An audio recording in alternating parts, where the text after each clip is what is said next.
Hi, everybody. I'm Brian Professor B. Davis. Welcome to another edition of Niners Radio 49, the NFC Championship edition on Niners Radio 49. As go get you ready this week for the NFC Championship game. We're gonna uh, we're gonna get to the first of the big story of the day. Of course, Charles Omenihu, roving defensive end lineman, was arrested late Monday afternoon yesterday on after a woman he claims he was pushed her to the ground, and he was arrested by in San Jose after a police report of domestic violence late Monday afternoon. When officers arrived at the location at the incident, an adult claiming to be Omenihu's girlfriend accused the 6'5", 280-pound defensive lineman of pushing her to the ground during an argument. Officers do not observe any visible physical injuries to the survivor. She, however, have a complaint of pain in her arm, police said in a statement. The survivor declined any medical attention at the time officers were conducting the investigation, they added. Representative for Omenihu did not immediately respond to people's requests for comment. And police noted that Omenihu gave a statement and cooperated with the authorities while they arrived at the location at Santana Road in West San Jose. Citing the woman's statement and her complaint, they arrested Omenihu for misdemeanor domestic violence. The woman also sought to obtain an emergency restraining order, which was served by Omenihu by officers. Omenihu was booked into Santa Clara County Jail for a misdemeanor domestic violence since he had posted bail, and he is no longer in custody at this time, the department said. So, and then the case will be submitted to Santa Clara County's district attorney. Possible charges they added, the ongoing investigation, and additional details will be released when they are available. In a statement to people, the 49ers has said they are aware of the matter involving Charles Omenihu, and they are in the process of gathering further information. And then Omenihu came on the day the Niners defeated the longtime rival Dallas Cowboys in the divisional round. The teams will be traveling to Philadelphia for the NFC Championship next Sunday. So there you go right here. Another situation with domestic violence and, a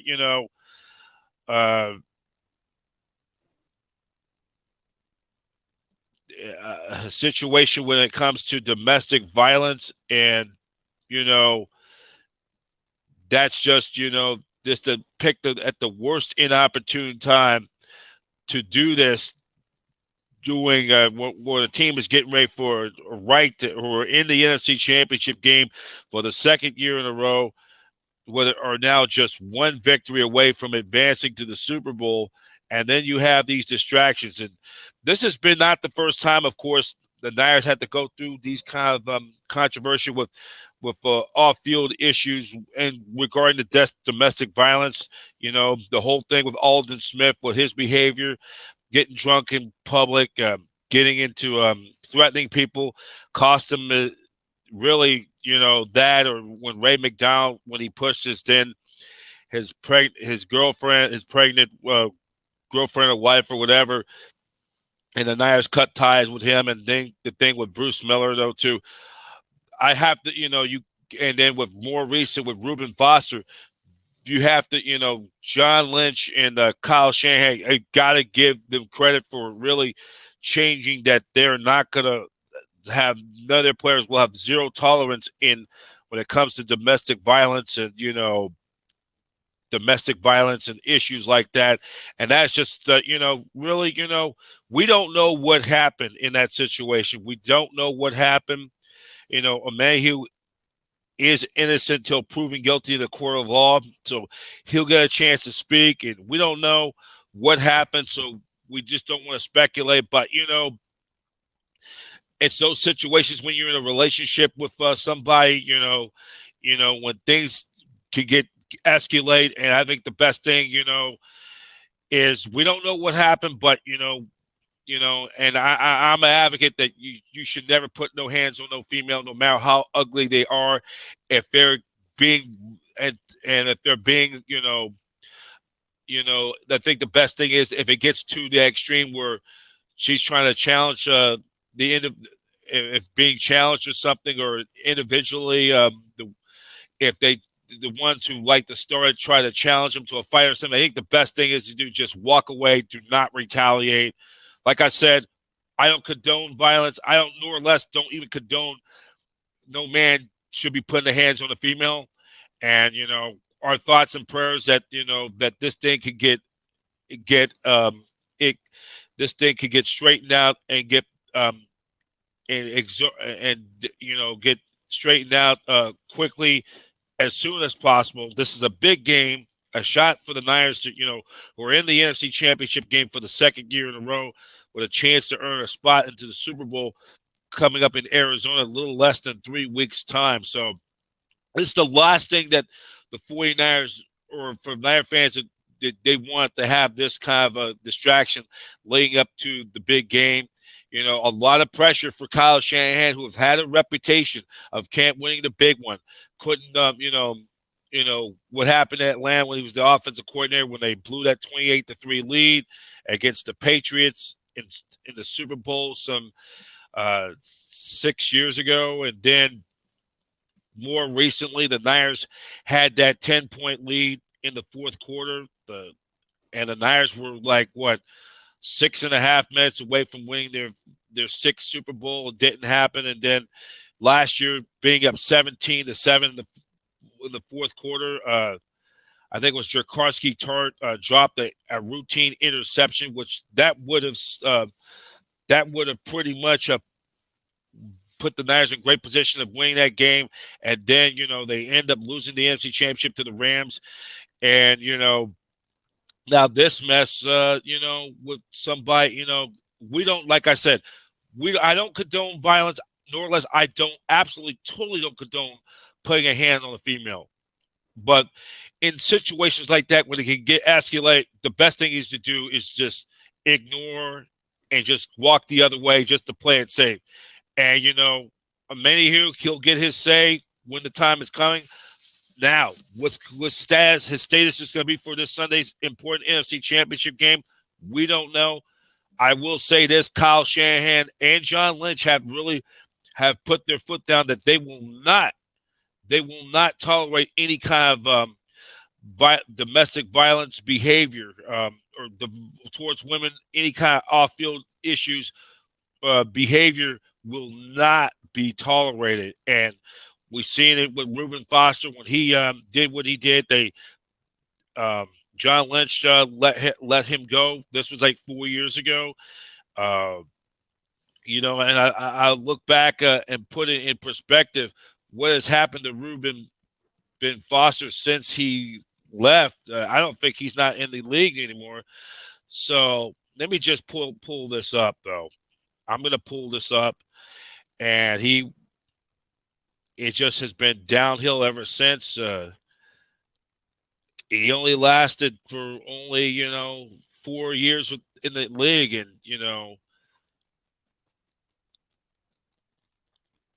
and he was going to be that linebacker. He was selected in the first round, 31st overall, as an inside linebacker, but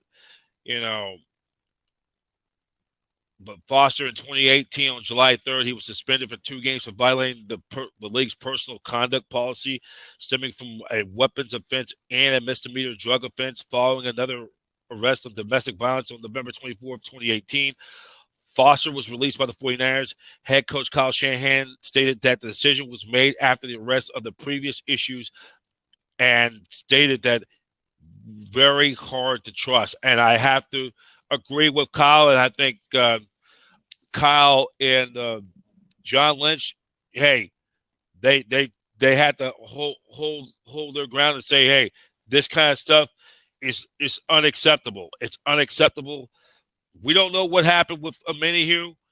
Hopefully he gets exonerated. There could be a solution as soon as possible, but you're not going to become, when you play for the 49ers, you represent the SF, there's high standards that's going to be set. You're not going to be going around being above the team and doing stuff like this. Is going to be a detriment, because this team has a golden opportunity. You know, I'm disappointed that totally disappointed it had to get to this point, but hopefully this thing gets straightened out and he be. But if I'm Kyle and Kyle and John, I would I would not let him travel with the team until this mess gets straightened out, and because this is just it's not fair for the other guys who the Niners been playing great football, been the highest team in football, hadn't lost since late October, and now they're just one victory away from the Super Bowl, and knowing that the finale of this thing is you lose this, you end up losing the NFC Championship game again for the second year in a row. That's the bare finality, because in the NFL with parity and with the salary cap with parity, there's no guarantees. Next year is not guaranteed. So you have to, when you have an opportunity like this, when you have an opportunity, you know, you have to try to refrain.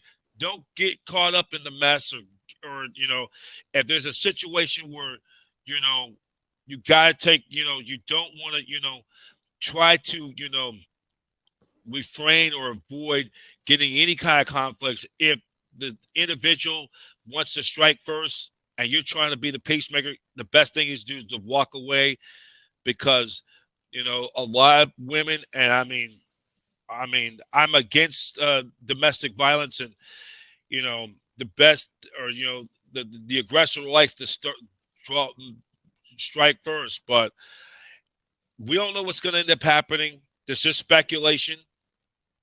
Omenihu's going to have his say, but this is, hey, right now at press time, it is what it is. Hopefully that we pray that this thing gets straightened out, but you just there is at a point that John Lynch and Kyle Shanahan is not messing around, because the Niners have high standards that we win with. They will act and win with class. You're not going to go up here, be breaking laws and try to mess with the program. Not going to be messing around. You're not going to be there. And if I'm caught, we don't know what's going to happen.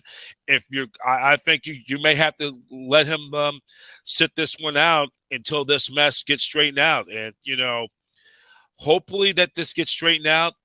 He'll get his say.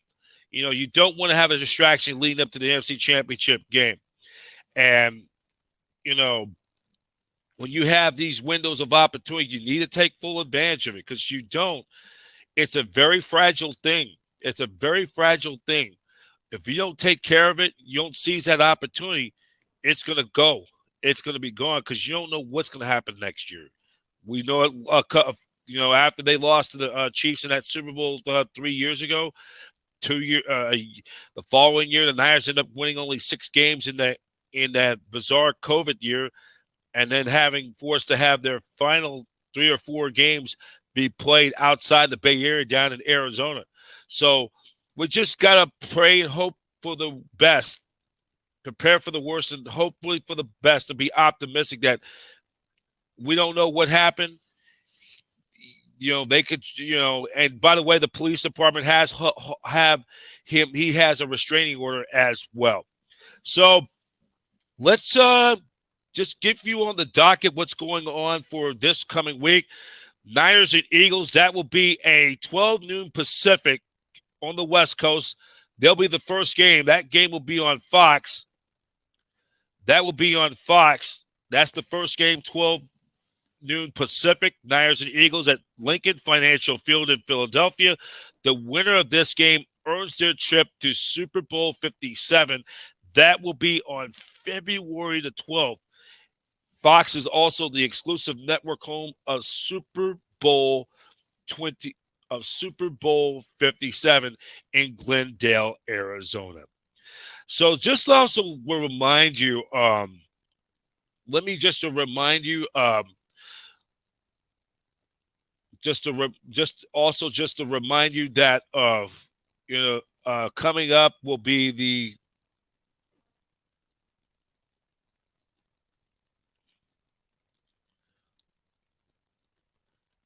So just a reminder, I'm just pulling it up. Here we go.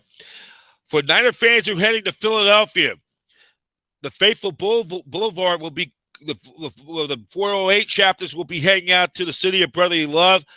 If you're going to be, if any Niner fans in the East Coast or living in the North, in the East Coast, like New York, Philadelphia, whatever, if you're going out to the game, stop on by to the Faithful Boulevard tailgate for this Sunday, January 29th, and it's hosted by the 408 Faithfuls at Lincoln Financial Field in Philadelphia.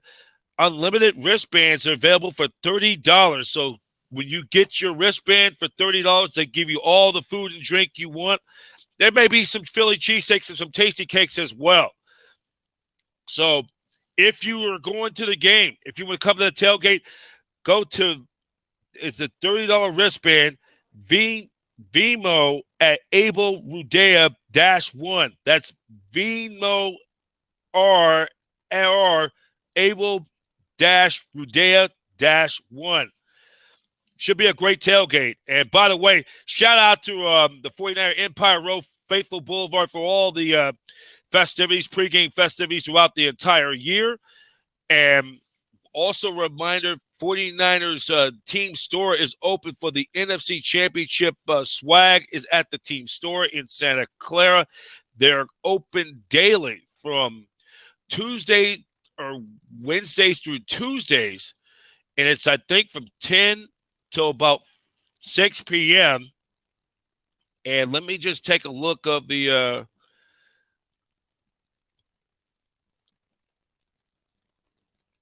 let me just take a look of what they got for the NFC Championship swag that we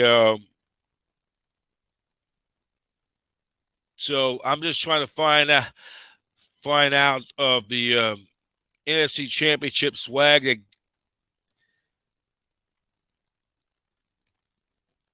and you could go to Shop 49 as they advance to the championship game, the team store,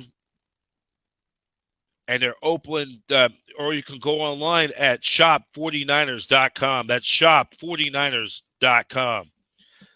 Get all your 49ers paraphernalia. So we also going to take a look of some other stuff going around.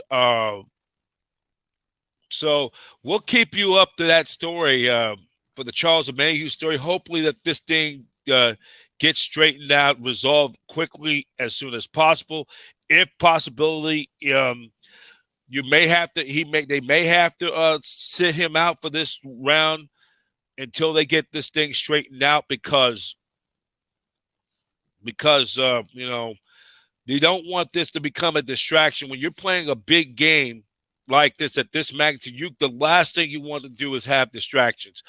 And just like, you know, in the more than nearly a decade ago when Jim Harbaugh and was it Jim Harbaugh and Trent Baalke, when they were doing their tenure, things just got pretty bad because players getting arrested and, you know, a lot of controversy for the wrong reasons. And, you know, there was just kind of a division of why he shouldn't play, he should or should not play. And you cannot have that. Both sides need to be on the right page, period. And, you know, if I was there, then I would tell them, hey, you're going to have to sit this one out until they get this thing straightened out, because this would not be fair for the rest of those guys who are busting their butts, have been playing great football, and to do this at the worst inopportune time. And, you know, we'll get more information when this it develops. And, you know, but, you know, we're just going to see what happens. We'll see what happens. So at this time, thank you for watching this abbreviated edition of Niners Radio. And we're going to try to book some guests to come on later in this week. We're going to try for this NFC Championship matchup between your San Francisco 49ers and the Philadelphia Eagles. And also, we're going to take you a little bit of the highlights of last week's NFC divisional playoff win against the Dallas Cowboys. And I think for a lot of you who did not know the Cowboys. This is the Niners radio fun fact for all the Dallas fans who hate the Cowboys. The 49ers advanced to the NFC Championship game for the third time in the last 4 years. It's also the sixth time that the 49ers advanced to the NFC Championship game at least 2 consecutive years or more in franchise history. It's also the 18th time that the 49ers have reached the NFC Championship game since the league merger back in 1970, and for the 16th time since 1981. The 49ers have made the NFC Championship for the 6th time, and only 2 teams, the Philadelphia Eagles, who is this Sunday's opponent, and the Green Bay Packers, have made it more than any team in the NFC since 2000. That puts into perspective, the Dallas Cowboys have played in the NFC Championship 14 times since 1970. However, they have not reached the NFC Championship since 1995, January of 1996, when they defeated the Green Bay Packers in the NFC Championship, where 2 weeks later they defeat the Pittsburgh Steelers to win in Super Bowl 30 in Arizona to win their 3rd Super Bowl in 4 years.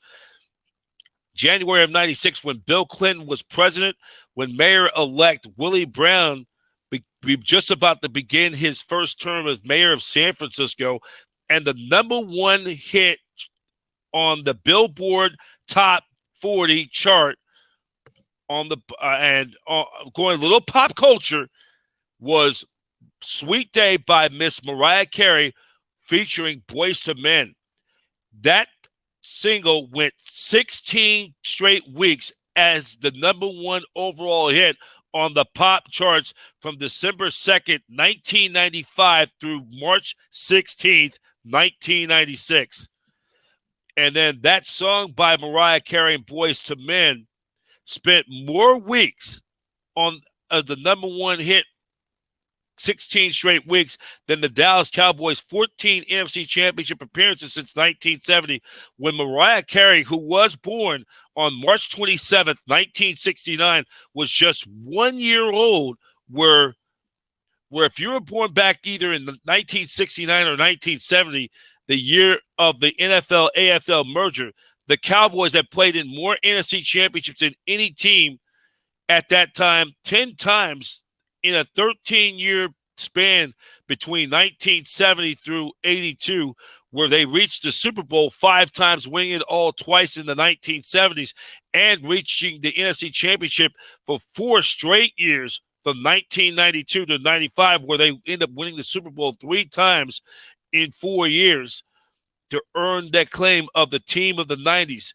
And in the previous 26 years, between 1970 through 95, and during the previous 26 years, 3 times the Cowboys have lost their opening round playoff game at home, 4 times twice or on multiple different occasions in the wild card round to the Arizona Cardinals. They were upset by the Arizona Cardinals by former Arizona State quarterback Jake Plummer in 1998 to win to the divisional playoff, where they lost when the New York Giants, the surging New York Giants, the wild card with their magical run and probable run with Tom Coughlin, Eli Manning, and Michael Strahan to their Super Bowl win in 2007, and the Green Bay Packers in 2016. Where the Niners have advanced in the NFC Championship for the 8th time since 1997, while the Dallas Cowboys were just a dismal 4-11 in their last 15 playoff games since winning Super Bowl 30 back in January of 1996, where now that the 49ers have the unique advantage over their longtime rival Cowboys, and it's not even close. So that's kind of putting the last Sunday's divisional playoff into proper perspective. So let's sit back, listen to some of these highlights by Greg Papa on the calls of the Niners win over the Cowboys from last Sunday. We'll let you listen to that. One side, Schultz to the other. Going to throw out left. Intercepted. Diamador Lenore. Whoa, what a Prescott play. just threw him the ball on the outcut going left to CeeDee Lamb. Diamador Lenore comes up with the game's first big play. Purdy out of the shotgun on third down. Going to drop back. Parsons held off by Williams. Throw wide open IU. Right at the yard to gain. First down 49ers. Here's Prescott back. Has time. Throws out left. Intercepted. Ball got tipped up and taken by Fred Warner. Jimmy Ward tipped the ball, and Fred Warner with the INT. Pick City, baby. Tips and overthrows. Got to have those. And Jimmy Ward makes a great break on the football. The ball pops up in the air. Fred Warner right behind it. 3 are right, 2 are left. Dak blitz by Gibson. Throws up the seam. Broken up beautifully by Fred Warner. Oh, great coverage. He had to cover the middle there. Going to roll Purdy the opposite way, going left. Purdy time, going to throw back right. And it is juggled. And George Kittle makes the catch to midfield. Whoa! What a catch by George Kittle. That On was the throwback there for Brock Purdy. Bobbled it a couple of times, but was able to reel it in. what a dart from Purdy. It's a keeper. Kittle's coming from the other side of the field. Now he's going to get right down the hash mark. Hits it with one hand off his helmet, back into his hands again, and then able to corral it and grasp it. Kittle use checker right. Ayuk the other side. Handoff McCaffrey. Touchdown! San Francisco! CMC detonates. Why would they leave Biada? Shouldn't he do that? He snaps it back to Dak Prescott. He throws over the middle to Turpin. He gets hammered down by Jimmy Ward. The game is over. What a way to end it. The 49ers are on their way to Philadelphia. What a way to end it. Ezekiel Elliott just got destroyed by Aziz Alshire right on his head, and then Jimmy Ward sawed it down right away on Turpin. I'm not sure why they did that. Okay, that was Greg Papa and Tim Ryan with the call on the Niners Radio Network with that win. And so will we get you hyped up for the Niners and Eagles in the NFC Championship game this coming on Sunday? It will be the kickoff time will be at 3 p.m. Pacific. We'll be on location for the NFC Championship. We don't know yet, so we'll let you know where we're going to be. Game will be on Fox and on KNBR 680 104.5 FM as Greg Papa and Tim Ryan with the play-by-play and action. So we're going to get ready to call it. And there's just one and some other news to just report. The 49ers have also had released a statement of the horrible tragedy what happened over at Half Moon Bay, and we're gonna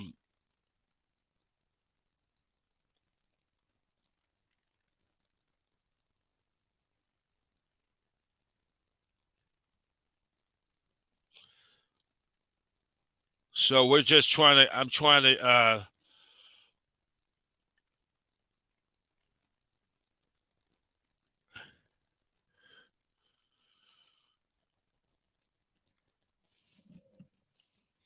so I'm going to try to pull this up before we get on out of here. It's